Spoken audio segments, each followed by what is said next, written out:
Hey, John. Eric. How's it going tonight? Happy Wednesday.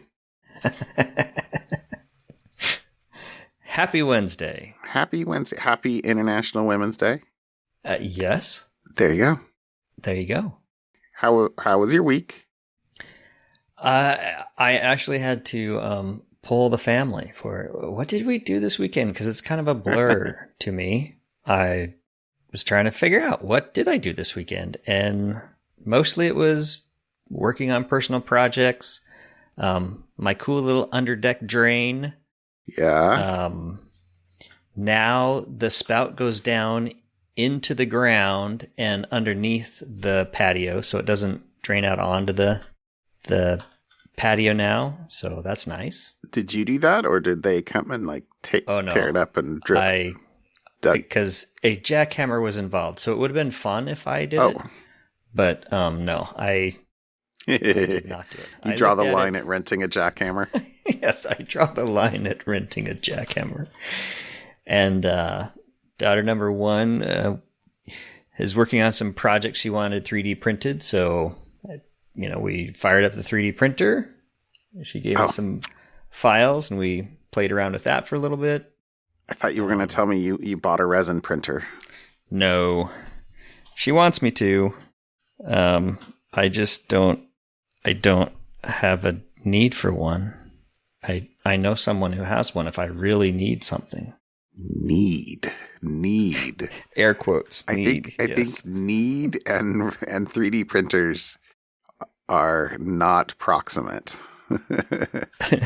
for most people. So okay, but all right, that's awesome. Yeah. Fun. Yeah. So that's pretty much personal projects around the house. I didn't get much done, but I'm hoping for a trebuchet update. I can give you a trebuchet update, or perhaps down date.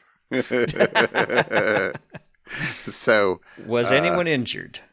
Everyone walked away uninjured. Okay, other than the trebuchet. Other than the trebuchet. So sorry. And my wife. My wife got to say in capital letters, "I told you so." Although it's okay. No. So we. I had a busy weekend. So Saturday morning, the student I'm helping to mentor in this way came over, and we had three things that we were trying. Basically, we had a different bar that the 4x4 actual arm was on. A stronger bar. We had a way of doing the trigger. Okay. And we wanted to actually affix the weights to the other end and try, essentially just, fire it, but without actually throwing anything. It's just just make it dry fire. Dry fire it. Sure. There you go. So, we were 0 for 3 by the time all was said and done. Okay. So, but it was exciting. It was an exciting 0 for 3, especially. So we got it all together, and we tested, the individual parts, so we put the bar on and the clamps to kind of hold the, it was a 3/4 inch pipe, but a heavy duty pipe, not conduit. Right. And then a bar clamp on the outside to kind of just make sure that stuff holds. And then we cut larger pieces of larger pipe, basically just 3/4 inch or 1 inch PVC that you'd put in the ground to keep the 4x4 centered on the bar. Okay. Right. We needed some way of keeping it from moving side to side. Yep. And so we got that all on, and the bar was totally working. And then we the teeter-totter test. You're up to the teeter-totter test. Teeter-totter test, perfect. Okay, seems perfect. We then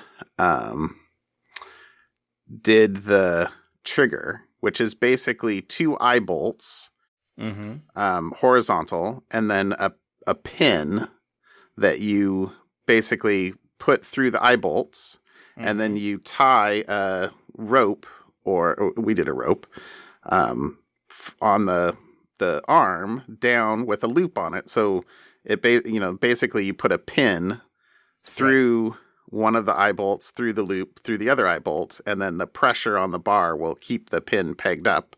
But then you tie a 10-foot parachute cord to the pin, and then you stand away, and then in theory you can yank the pin out. Oh, okay. Foreshadowing. Okay, so we tried that with just like me holding on to the other side and kind of holding down, pulling on it, and then he pulled out the pin, and yes, it all worked. We're like, okay, this is going to be great. So now the third thing was we actually hooked up the weights, and so we hooked up one. I forget if I told you, but the weights are basically we filled a 5-gallon bucket with concrete. We filled 2 5-gallon buckets with concrete and put a big heavy-duty eye bolt in the concrete while it was wet. So, basically we can tie to the top of the eye bolt up to the bar. Yep. And, the first couple times didn't work. Like we couldn't pull the pin out. So we hooked up the bar. We couldn't pull the pin out. Okay. It was just too much. So, but we had a really flimsy little pin, and so we did a couple rounds of fixing the trigger, and we got that to fire, and it did. It dropped, and yes, I have that on video. Okay. But then, he's in 8th grade. I am also a boy. He's like, I don't think that was enough. We should definitely hook up the second 5-gallon bucket. That's right. More power. So I'm like, all right, well, let's do it. So we did. We got, instead of having just one bucket with kind of just rope underneath the short side of the trebuchet, we put a forget what they're called. Basically an aluminum bar that has 2 eye bolts on each side, and put chains to hold the buckets on both of those. And we cocked it all, and then tried, and we could not for the life of us pull out the pin. Like, just, it was too much. WD-40. Well, it was the rope that we're pulling on has a lot of stretch on it. It's like climbing rope. We need something, and I was videoing it, and he's like, I just can't do it. It's stretching too much. So I stopped videoing it. I went over, and I was like, well, let me see if I can pull it out. And because he was pulling on it, but it was pulling the whole swinging the whole trebuchet around, not pulling. And so I pulled hard, and I pulled it out, and the buckets went down, and the trebuchet, the arm went up, the buckets hit the bottom, kind of bounced underneath the arm of the trebuchet. The sides fell off. And then we went up to look at it, and the bar is totally bent. So the bar bent, the trigger didn't work. And then we went and looked, and the reason why the buckets and everything bounced is they totally ripped the aluminum peg in half. So both eye bolts were bent down at not quite 90 degrees, but say 60 degrees. And the aluminum was completely sheared in half. And the bar was bent at, call that 30 degrees. And, nice smile. And the sides were no longer attached to the trebuchet. And so we kind of were like, well, we learned a lot this morning. And my approach to this has basically been, hey, it'll be fun. We're just gonna see what happens. Nope, so long as nobody gets hurt. And so we're careful about not nobody getting hurt, but it'll be fun. So I will be reconstructing a trebuchet with bolts instead of screws and nails. And I still don't know. I need to ask our buddy what he would recommend for the arm, because I'm not sure you can buy anything stronger at Lowe's. So I don't know. Well, you're putting, what, 200 plus pounds for both buckets of concrete? Yes. That's, yeah. Yeah. Yeah. That's going to cause some torque. Yeah. Anyway, no, it was good. Anyway, fun. But it was fun. It was fun. So, Good. And the rest of the weekend was good too. My kids did a Metropolitan Youth Symphony concert on Saturday night. My parents were in town. So we had a good time. Nice.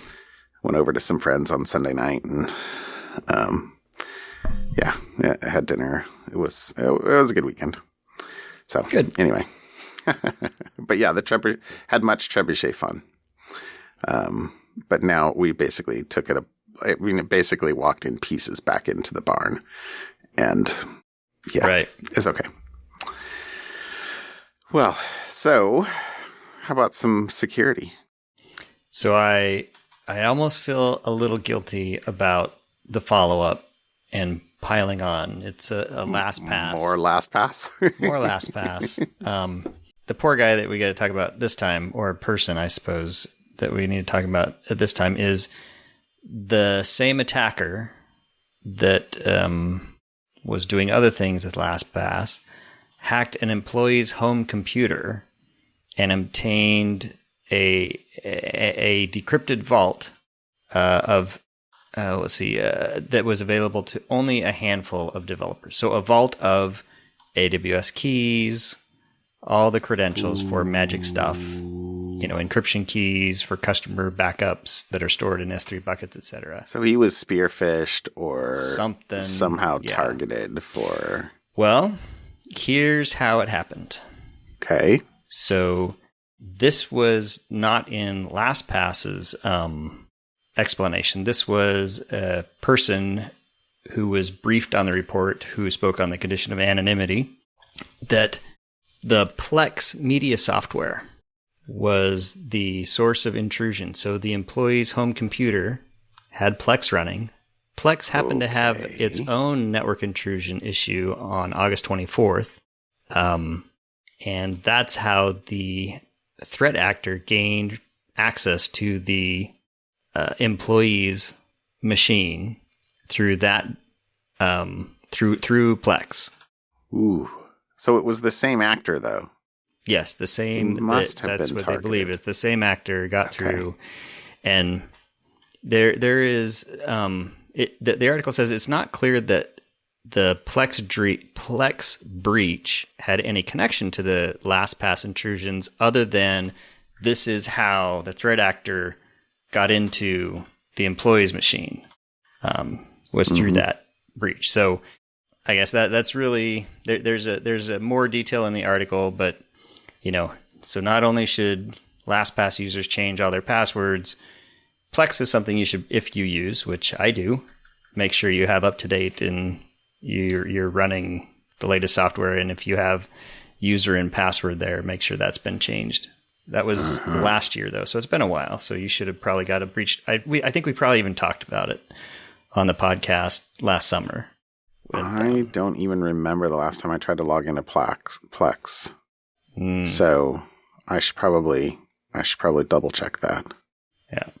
So there's my follow-up-ish. And then my article I saw this week is also interesting. So I will eventually get to the cybersecurity portion, but we got to start non-cybersecurity, right? Okay. So the article starts out, it's about U.S. Postal Service change of address fraud is what it is. So somebody walks into the U.S. Post Office, fills out a change of address form, gets their mail routed to somewhere else, right? You move, you go into the post office, you sign this. Well, apparently you can go in, I could go into the U.S. Post Office and say change of address for John King is now at, and put my home address. Nobody checks IDs. They just take the paperwork and they trust that you're doing this. So what had happened is a former Microsoft executive had someone go in and basically hijack the executive's home address by walking into a post office, submitting a change of address form, and getting address, mail sent somewhere else. Now you might think, well, okay, so what? Well, what shows up in the mail still? What are the bulk of the things aside from ads? You still get. Is it still spam if it comes in the mail, the snail mail? You get junk mail. Most people call it junk mail, but yeah. You get junk mail. You still get credit card bills, stuff from financial institutions, like bills. Those are some of the things that still people rely on paper for, or at least have paper showing up at their house. So that's kind of the issue here, right? So I can see why an attacker might want this. Hey, they can get credit card numbers, credit card, or other information about you to then take and use for other reasons. So the confusion here is, right, the Postal Service in 2021 processed 36 million change of address forms. So the U.S. is what, 350 million people? So 10% of the population changed their address. Probably, apartment, moved from one apartment to another. That's what I did this weekend. I actually helped a friend of mine. His a kid was moving apartment, so I helped. Anyways, so you can change address, right? And the problem is 10% nothing. Move. Yeah, and the problem is nobody requires proof of verification. You don't have to prove your identity. On the online form, apparently you can pay $1 to have. You got to pay $1 to process it, but there's no verification other than the slight paper trail. They can go see what credit card was used to pay for it. The online does confirm that the credit card is the same person whose address you're trying to move. I can tell you that because my mother-in-law passed away a few months ago, and I had to change her address from where she lived to our house. And I had to find and use one of her credit cards in order to get through the post office. I didn't actually even know that you could go in and do a paper form. So that actually kind of lends itself to towards the end of the article. It was in 2019, the Postal Service inspector said, hey, this is a problem, fraudulent address changes. We need to address it. And then COVID happened and nothing has happened since. But I guess there are, it is on the books that you must check identification. It's just hit or miss whether they actually do it, I guess. So maybe in your case that was one of the places that was, maybe they'd updated that at this time. But what's funny is this is really not a new flaw, right? There's it's widely documented in a lot of other places. And the article talks about one note from 2017 where an Atlanta resident got arrested for cashing checks because he rerouted the corporate headquarters of UPS, the shipping company. Oh my gosh. To his apartment. And he was getting literally bathtubs of mail piling outside his apartment. And it still took 3 months for UPS to notice that his mail wasn't showing up. So there's tons of stuff. So anyways, right? So there's the cybersecurity link right there. Is the Postal Service has your address, and they sell your address data to data brokers. Mm-hmm. So you change your address, that is highly likely within days, if not minutes, that address information is now sold to a data broker. And who do data brokers sell it to? Financial institutions, credit bureaus, anybody who has money. So it's almost like, someone stealing your credit card and affecting your credit report, right? This is just another piece of, now all of a sudden your credit report starts showing up that you moved to a new address. What are some of your most recent addresses? Mm-hmm. And it's not one of your addresses. So it's a problem with a very simple solution. Hey, validate ID of someone who comes in, or at least attempt to. But apparently it's still going on. So if you've had, if you've had to change an address recently, it's real easy. Apparently, you can just walk in, hand a piece of paper over, and your address will be changed. Now, I highly discourage people from going in and changing addresses for no reason. Yeah.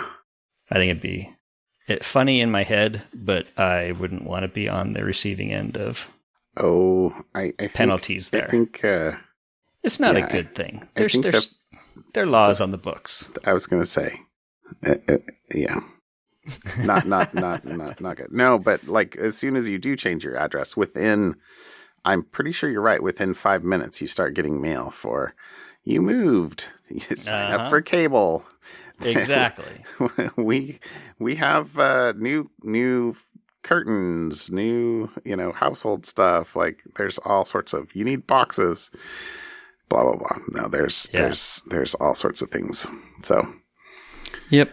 All right. Well, that's a good story. I'm just trying to picture, how does the post office not notice that they're delivering like buckets of mail to an apartment for 3 months? I'm sure the post office noticed and was confused, but the address was correct. So what are they supposed to do? I don't know. That seems too apocryphal to have been true, but okay. I mean, I'll have to go Snopes it or something. Yeah. All right. I only got one story today. My story today is NetScout posted an article about the after effects of a global denial of service. Distributed denial of service takedown that was coordinated by numerous international law enforcement agencies in December. So let's see. It says on December 15th, 2022, the FBI, in cooperation with several international law enforcement partners, seized 49 domain names and arrested 6 individuals for their alleged involvement in the operation of illegal DDoS for hire activity. So let's see. I don't know. This is interesting. It says that DDoS for hire systems are commonly known as booters or stressors in the internet underground and security community.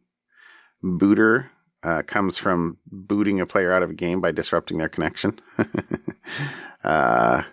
So a stressor is used to sort of imply legitimacy as I'm just stress testing a target network that they asked me to do this. Yeah. So anyway, let's see. It was a coordinated seizure. It said that the seizures affected approximately 50% of the most active DDoS for hire services on the internet. Although obviously they reconstitute within some period of time, but right. Still it helps. And there's some charts in the article that I'll probably put one of these in for the chapter art, which shows a pretty compelling correlation between when the takedown event occurred and more than 50% drop in, well, at least according sorry, you have to be careful sometimes with axes. Yeah, the y-axis starts at 0. What apparently looks to be more than a 50% drop in activity. Right. At least, and they said they chose both a U.S. broadband provider and a European ISP to measure the attack traffic. Right. But let's see. But yeah, I mean, that's pretty, the plots are pretty beautiful.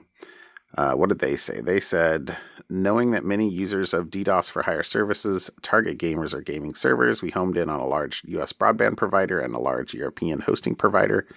From these two plots, it appears as if the takedown event corresponds almost perfectly with a visible sudden drop in attacks toward these networks. Yeah. Not only was there a precipitous drop in traffic in both cases on or around December, but the overall attack volume remained on average significantly reduced through the end of January 2023. This seemed to suggest a direct correlation between the takedown event and the observed DDoS traffic. And they saw similar patterns when they looked at DNS and NTP amplification and redirection attacks or reflection attacks. Right. And which is awesome. Although they did say, at the end of the article, they were a little more cautious in their terminology, causing it that it was, probable, because they did also just look at previous year to see whether or not there were, yearly trends. And there is, or does appear to be, at least last year, a decrease in DDoS activity at the end of the year. Maybe attackers celebrate Christmas too, or something. But anyway, the thing that really kind of jumped out at me were the graphs. When I saw the graph, I was like, "Whoa, that is awesome!" So there you go. Anyway, I thought that was cool. But yeah. And nice study. And I think this little article was a partner to a talk that was given by let's see, it says assessing the aftermath, evaluating the effects of a global DDoS for hire service takedown, given by Dr. Richard Clayton of the University of Cambridge and NetScout Assert principal analyst John Christoph at Nanog 87. Anyway. Nice. There you go. Enjoy. All right. We'll have for something fun. Yeah. Well, maybe a joint something fun today. Yeah. I'm just going to jump on with John's idea here. So. Okay. That's totally 100% acceptable. I didn't realize that International Women's Day has been March 8th since 1914. At least that was when it was first celebrated on March 8th in Germany. Okay. So there's a picture. So I'm going to post for this link, I'm going to post the Wikipedia link, which is easy to find. But there's a poster on the right-hand side, and maybe I'll make this the chapter art, of a German poster for 8th of March 1914 for International Women's Day, and it says this poster was banned in the German Empire. So there you go. Banned. Because it was about suffrage, getting the right to vote, right? It says. Well, at least in Germany, it said that women in Germany, and I didn't realize this either, didn't get the right to vote until 1918. So, anyway, there's a couple. I'm going to read these first two paragraphs here, or maybe three paragraphs, because I didn't know anything about. I didn't know this much, so it was awesome. It says the earliest version was purportedly a Women's Day organized by the Socialist Party of America in New York City in 1909, February 28th, 1909. This inspired German delegates at the 1910 International Socialist Women's Conference to propose a special Women's Day to be organized annually. IWD was after women gained suffrage in Soviet Russia in 1917, the beginning of the February Revolution, IWD was made a national holiday on March 8th. It was subsequently celebrated on that date by the socialist movement in communist countries. The holiday was associated with far-left movements and governments until its adoption by the global feminist movement in the 1960s. IWD became a mainstream global holiday following its adoption by the United Nations in 1977. Cool. It says IWD remained predominantly a communist holiday until roughly 1967, when it was taken up by second-wave feminists.